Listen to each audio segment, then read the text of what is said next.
This is a public comment opportunity. Looks like we have no takers, so we'll close that. Thank you, Nancy and Brian, for participating. Item 4, consider request from Administration Department for discussion of Bismarck footprint growth and infrastructure expansion.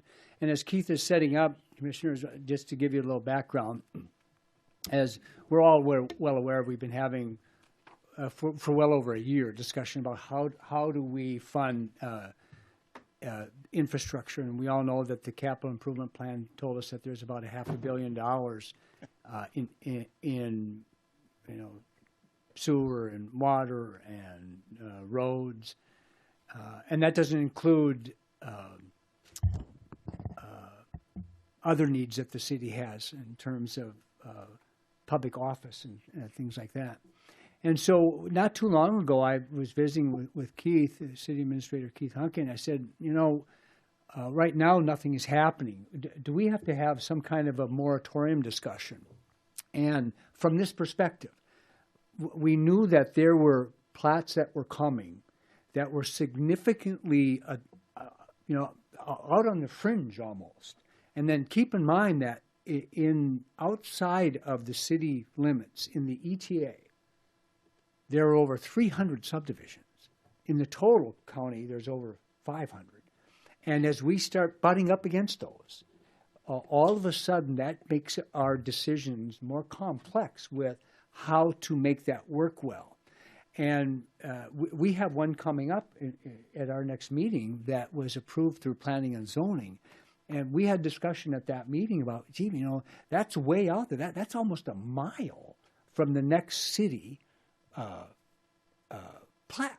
And so the county's going to do the roads because it's far enough out. But once we start developing in there and the developer puts the roads in, we have city resources that are used. We plow the streets. We do all of that. We do anywhere else in town, and we continue to eat up resources on a new development. So I thought we should start having this discussion so we can have staff give us some recommendations and how to pivot and adjust as we move forward, trying to avoid a moratorium discussion because we don't want to slow down development, but we want to make sure that we are looking at this with as fine a microscope as we can to make the best decisions possible. So Keith and staff have been working at this, and he's going to fill us in. So thanks, Keith.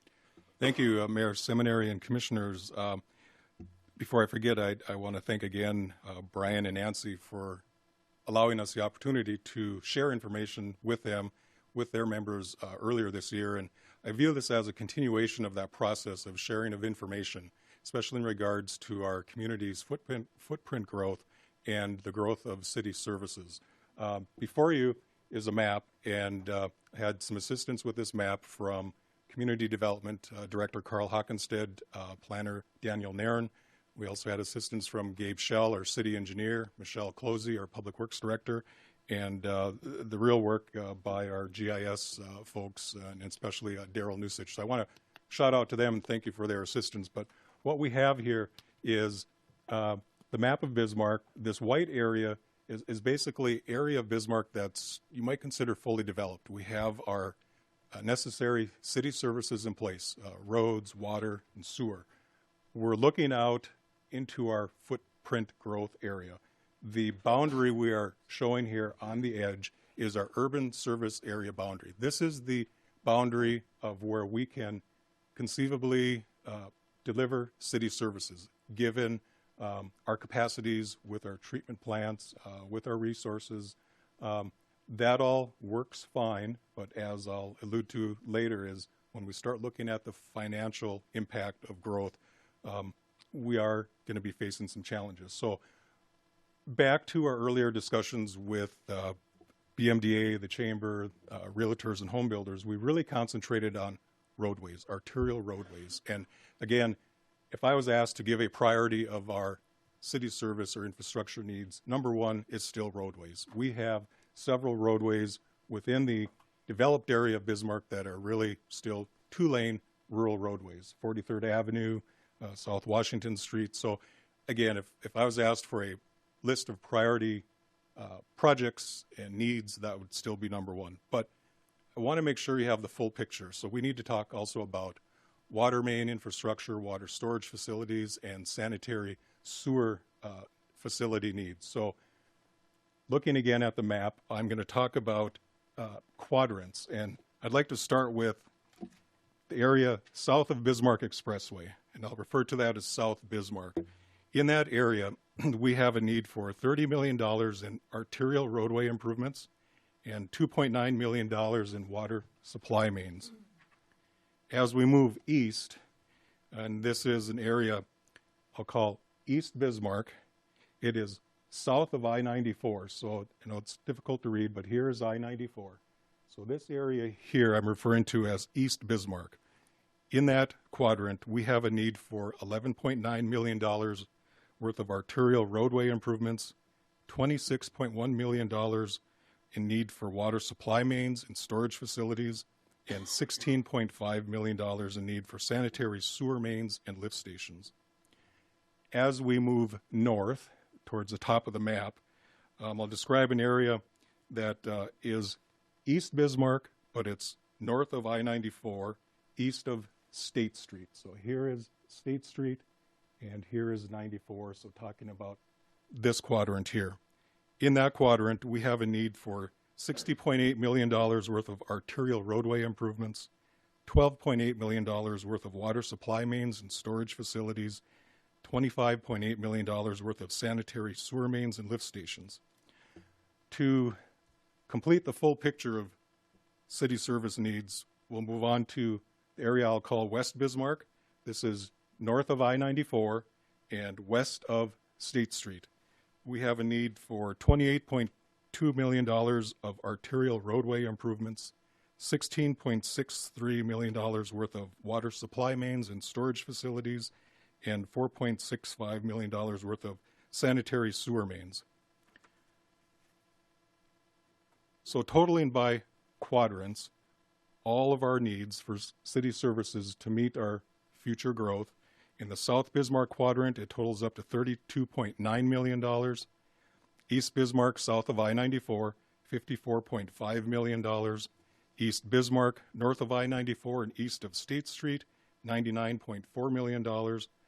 And then finally with the West Bismarck quadrant, north of I-94, west of State Street, $49.4 million. Grand total of that need, we have $158.5 million in need of arterial roadways, $58.4 million in need of water supply mains and storage facilities, $46.9 million worth of sanitary sewer main and lift stations, for a grand total of approximately $255 million of needs for future city services and infrastructure. So again, dovetailing on our earlier conversations with our community leaders, with you, just wanted to give you the full picture of what we have in front of us for future growth. I would be remiss if I did not also include our facility needs.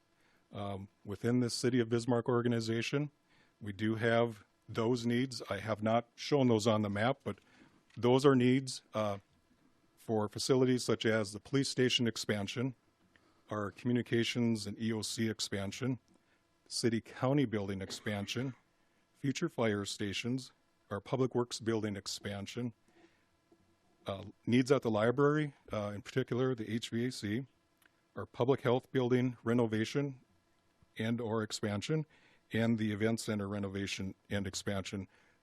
Those needs at a planning level total up to $250 million. So back to an earlier conversation I had with Mayor Seminary, when we look at all of our city service needs, we're talking well over $500 million in needs looking out into the foreseeable future. The good news is, and as Mr. Ritter referred to, our community is growing. We're progressing well. We've got great quality of life features. So that's really the good news. And the challenge before us is working together and figuring out our plan as to how we address our needs. And just with that, I would look to you for comments or questions. Okay, Keith. Commissioner Marquardt?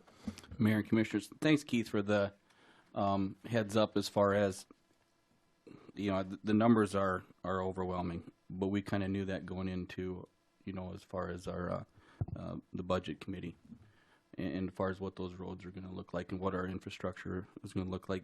Being on that budget and finance, and also water and sewer, working with Michelle as far as a lot of our issues on the south side, along with working with the growth. Do you, as far as coming off those meetings that we met with the other four entities, as far as the chamber and Brian and Nancy and Dot, they wanted a little bit more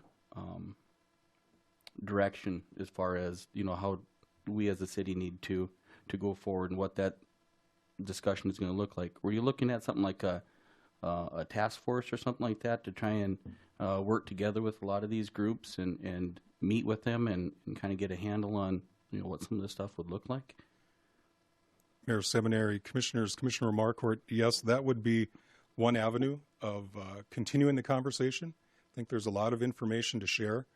We have a lot of what I would call important resource information with city staff, with our city engineer, our public works directors, our finance director, our community development director. A lot of detail and information that really should be applied to whatever form of future discussions we have, whether it's a task force, a committee. It's just really important, I think, to continue that discussion and to continue involving community leaders along with city staff. Just to follow up, Keith, if so be it, if the commission would decide to go that route, I would like to be or lead that committee or task force, as long as the commission would approve that, if that's the route that we want to go. Having most of those portfolios, I think, will help with that discussion, and to help bring an idea or something back to the commission to be able to work on. So, thank you. Okay. Thank you, Commissioner. Commissioner Asfang? Thank you, Mr. Mayor. Keith, a couple of questions, and then I have a statement. So, when you look at those areas, and maybe just quickly spell out again, I think I get west, which is north of 94, west of State Street or 83, as it currently exists. North, as you called it, was east of State Street or 84 and north of 94, correct? Yeah. Just walk me through them again All right. quickly. Okay, so we have, I referred to South Bismarck, which is south of Expressway, this area here on the map. I had East Bismarck, south of I-94, which here is I-94. This would be East Bismarck, south of I-94. Then I talked about East Bismarck, which is north of I-94 and east of State Street, and then West Bismarck, which is north of I-94 and west of State Street.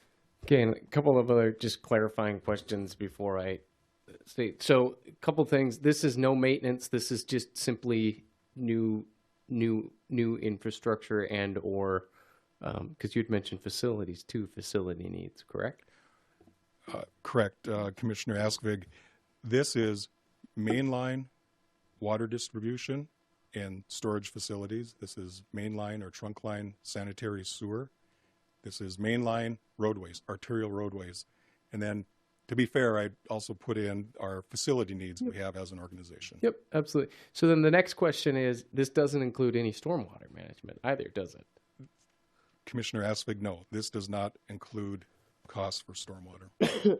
And I highlight all those things just to make sure that those listening and watching understand that, I think, we bringing in the facilities and pulling in the water and sewer makes a lot of sense, just in terms of taking, we got so ingrained in a big issue, but kind of started to look at the granular level of a very large issue rather than realizing that's one part of a much bigger picture. And so I think taking that half step back, I guess I would say, and pulling those things in makes a lot of sense. To Commissioner Marquardt's point about a task force, I think that's a fine idea. I guess I would just suggest a couple of things around that, and that is that number one, that the task force then would be charged with coming up with proposals or potential steps to resolve those potential issues, whether that be moratoriums, whether that be phasing, whether that be developer prepays for some of these things, whether that be sales tax, so part, looking at the full gamut. But I don't want a committee just to sit and talk about what we know. I get, further refine it, get some more detail on it, but then let's have some ideas or potential solutions so that we can take a look at that. And I think, to my next point, then I think having some thoughtful, broad community engagement on that makes sense. I don't want a committee of 50 people, or a task force of 50 people. I think that becomes unmanageable, quite frankly. But thinking about making sure that we have a good cross section of our community, because what impacts folks, the reason I had Keith go through each of those sections again is that what impacts folks in one area of town, there are folks who live in my neighborhood on the south end of town who have no idea what the need is on the north end of town, and vice versa. There are folks on the north end of town who have no idea what the need is on the south end of town.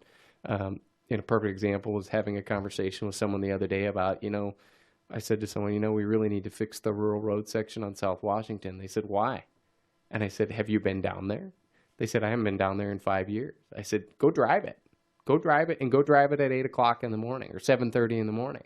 And you'll see why we need to fix the rural section. The same being true for the other areas that have been identified. And so I guess it's my long way of saying, I think putting together a task force makes a lot of sense. I think that having the finance commissioner and probably the engineering portfolio holder makes the most sense in terms of representation from this board, in my opinion, because those are the two areas that are going to have the heavy lifts in terms of what's the plan, how do we pay for it, and exactly getting some more detail about what it is that actually needs to happen in each of those areas. And then I guess my last suggestion would be, probably the mayor putting together a list of folks that would comprise a task force to move forward. And so I lay that out there, and I guess I'll make it in the form of a motion just to generate some additional discussion with some understanding that if folks have some ideas to tinker with that, we can be flexible with that. So I'll move that idea. Go ahead. You still choked up over that birthday thing? I am. Motion and a second is on the table. Further discussion? Commissioner Guy?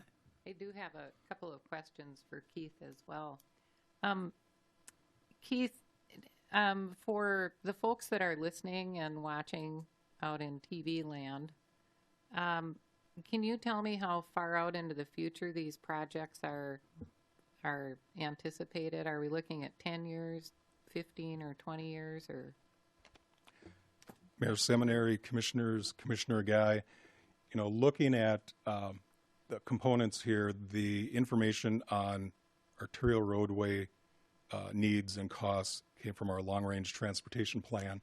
In there, they had some planning milestones, short-term, mid-term, long-term. Long-term is those needs were probably out to 2040. The short-term were in the next 7 years. Mm-hmm. Many of the roadway projects are really identified within that next 7-year time frame. This summer, when Jason and I were sharing information in the public forums, I had a list that was my list where I termed some projects in a 5-year time frame, just based on what we know today in regards to those roadways where they have capacity issues, safety issues. So speaking to the water and sewer needs, that's really developer driven. Looking again at the map in our urban service boundary, that's where, again, we feel it's very doable to provide city services over the long term, but there isn't a time frame. I really can't give you that as far as looking at some of the main lines identified. It's, again, our current process is we've really let the landowners and developers drive that. They signal to us that, hey, I'm ready to develop Here are my thoughts. What can you do? We work through the process of determining what mainline city services we can extend to them to meet their needs. So, you know, if I had a crystal ball, you know, wouldn't it be great if it's 15 years? I mean, that shows some really progressive growth for our community, but also, again, emphasizing the dollars. We have a tremendous financial need to achieve that growth in 15 years. But short answer, I don't have a term for, you know, water and sewer. Generally, we have a term for the roadways. So as I understand it, though, in terms of the water projects you're talking about, those are all new construction. There's no maintenance that's being paid for with utility funding or anything like that. This is paid for by developers, and then that's recouped through special assessments when they sell those lots? Commissioner Guy, yes, there's a portion of those mainline charges that are recouped through the development policy of how those costs are shared or spread back to properties or lots. There's also, though, a component of that mainline infrastructure that we are paying for through our various utility rates, whether it's water, sewer. So there's a mix there when we look at these mainline components. What's not shown on here are the various service lines or laterals that might be needed to serve all the individual parts and pieces of development. But this is, again, just showing the mainline arterial. When talking about the roadways, again, it's just arterials. We're not talking about any of the residential streets, which those, again, as some of water and sewer infrastructure, is paid for through special assessments. Okay, thank you. Thank you, Commissioner. Commissioner Oban? Keith, and just so I'm clear, so the dollar amounts that are up there on the map, because you said that some of that is collected through the developers for some of the water and the sewer. Correct. So are those dollar amounts the city's portion? No, Commissioner Oban, these are total cost estimates, planning level cost estimates. So some of that will come back from the developers? Some of that could come back from developer fees. Okay. And potentially there could be a point, because I was going to ask kind of on Commissioner Guy's point about timeliness and time, but I mean, is there a point where we would have to say no to development because we're not going to have the money to be able to do that? Commissioner Oban, yes, that's a very real possibility. And is that I mean, I don't know if you have a crystal ball close. I mean, are we talking 6 months or are we talking 6 years? You know, tonight I'm not in a good position to answer that. Okay. I think that'd be, you know, one of the many tasks, assignments of the task force to Okay, thank you. get into the weeds and look forward to that opportunity. Yeah, Keith, thank you, Commissioner Oban. I'll get you a second, Commissioner Asfig. To go a step back, a plat that requires partial annexation was in front of the Planning and Zoning Commission coming up on a month ago. And it'll come before this commission. And it was during that discussion, it became very clear to me that don't necessarily have to say no to this particular request, but what should we approve it? And I'm not going to make a comment tonight. It was approved by Planning and Zoning. Should we approve it? It will put stress on existing resources. Just from a snow removal perspective, we have had requests for new equipment in Jeff's shop for a while, and we've said no. We just did this time, didn't we, Commissioner Markworth? Because they're budgetary consideration, which also means there would be staff required to utilize that equipment. So we will now be taking existing resources, equipment and people, and go to a place that will probably a half an hour, roughly, in terms of transportation to remove snow. That puts pressure on resources. So that's one of the reasons I asked Keith to start working on this, because, and to be very candid with you and transparent, the meeting before the commission meeting, I also asked Carl to start giving consideration for community development where they will tell us that, the findings tell us everything is okay, right? Based on how we normally look at planning. And I'm saying to myself, maybe we should let staff be a little bit more aggressive and assertive and say, well, the findings say this, but however, there clearly are other considerations for either commission or board to consider. If it's putting stress on resources, but the findings say it's still okay, but that might not be adequate until we resolve this community opportunity instead of problem in terms of how we're going to fund all this stuff moving forward. Because for me, that is the epitome of sprawl. Because when you're stressing resources, there is no clearer definition than that is sprawl, because it is stressing your capabilities. Commissioner Aspect? Well, just to tag on that and to Commissioner Oban's point, I mean, you have some areas identified that are plats in the works on the map, Keith, and, thinking about one out east there that's, along what is a potential main line as part of that. I mean, think about where that's at. That's probably half a mile out of the existing city limits. And if that were to come in, so there's a road cost to that to get the road there. There's water and sewer costs to get water and sewer there. But then there's all of those other things that we haven't traditionally factored into that Mayor Seminary just mentioned in terms of it's not just snow removal, police time and response, fire time and response, garbage service, some of those things that eventually find their way into costs that get driven up. And so some thought process about, not that we don't do them, but some thought process about, okay, how does that work? But those decisions in some respects don't get made here because it's right now the current process is dependent upon developer X saying this is when I want to do that. And then we do have the ability to say, well, if you're that half mile out, probably not going to work this time. But there are considerations for doing sometimes those things. And a perfect example is Chad Moldenauer, who did Heritage Ridge. We had a roadblock forever because folks couldn't get together and settle the dispute over easements and access. My understanding is it finally got resolved because somebody essentially found a way around them. And when we did that one, I wasn't real comfortable with it, but recognizing that it actually solved a whole bunch of other issues is ultimately where I landed on that one. And so my point is there's a push-pull in all of these.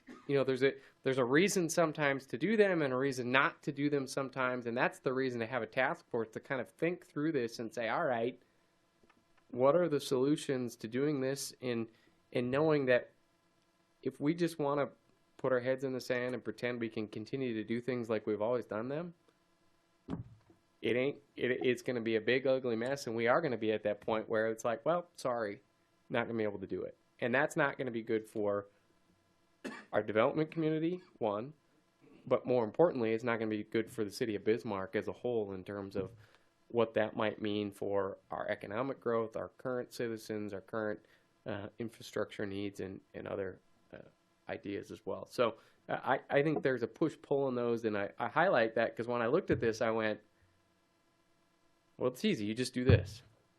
Well, then again, maybe not, or it's easy. You just do this. Well, then, okay, maybe not, because it has this impact as part of it. And so having a task force to sift through all of those and lay out, here's the pros, here's the cons. Ultimately, this is the suggested solution of what that might look like, and it might be a combination of a whole list of things. Thank you, Commissioner. Any other discussion, Commissioner? This is good discussion tonight. Really good. Thank you, Keith. Well, we have a motion on the table. Before we take the vote, I don't know that we need this in the motion or just kind of a directive from the commission. It would also be nice for why maybe this doesn't have to necessarily be part of the task force.